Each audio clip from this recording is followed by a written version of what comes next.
Images. No matter what the subject, we're naturally drawn to them.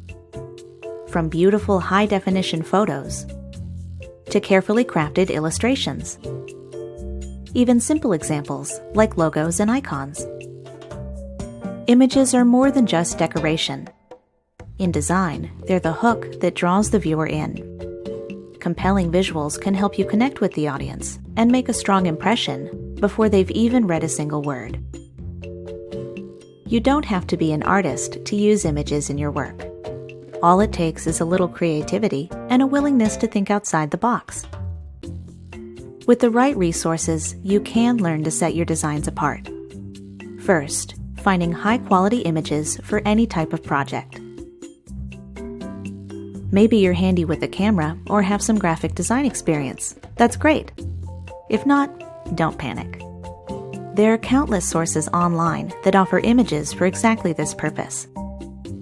The truth is, most people, including professionals, rely on free or low-cost images called stock.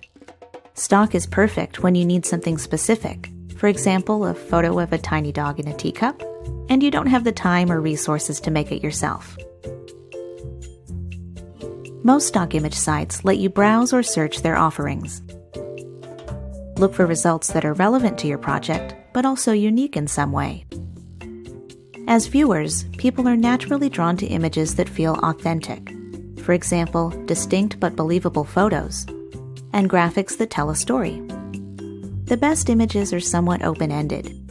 They set the tone for your project, but leave room for interpretation. Some stock images are just too generic to be effective. For instance, how many times have you seen a business presentation with something like this?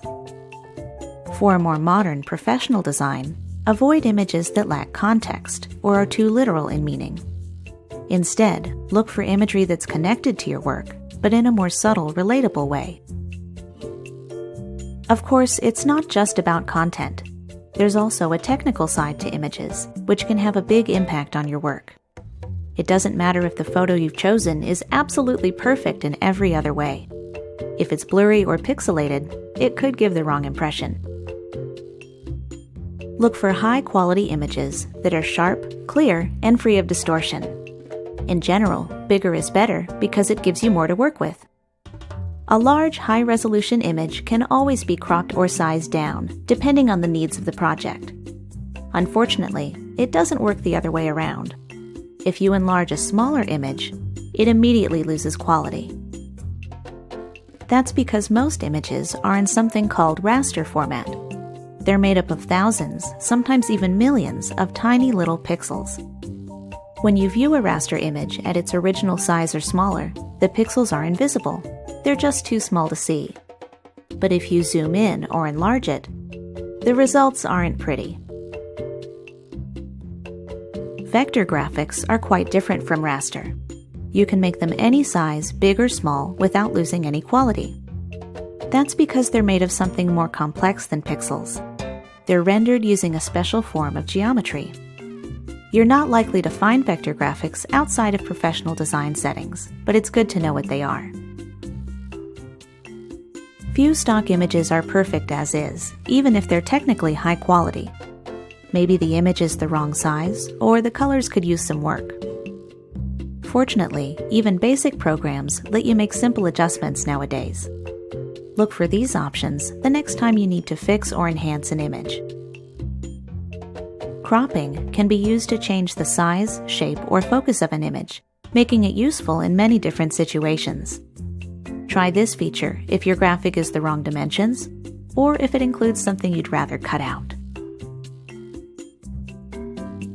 Cosmetic adjustments let you enhance certain image qualities, like brightness, contrast, saturation, and color.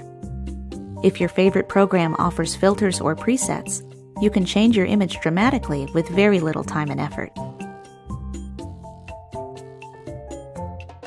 Resizing an image will ensure it's the perfect fit for your project. Just remember, you can't make images bigger than their original size without affecting their quality. If the image you're working with simply isn't big enough, it's best to choose something else.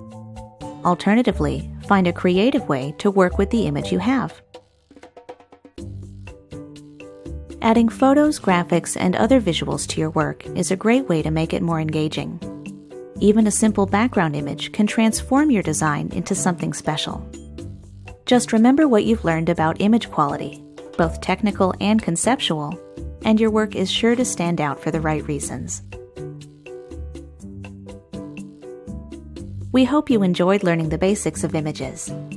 Check out the rest of our design topics, including typography, color, and composition.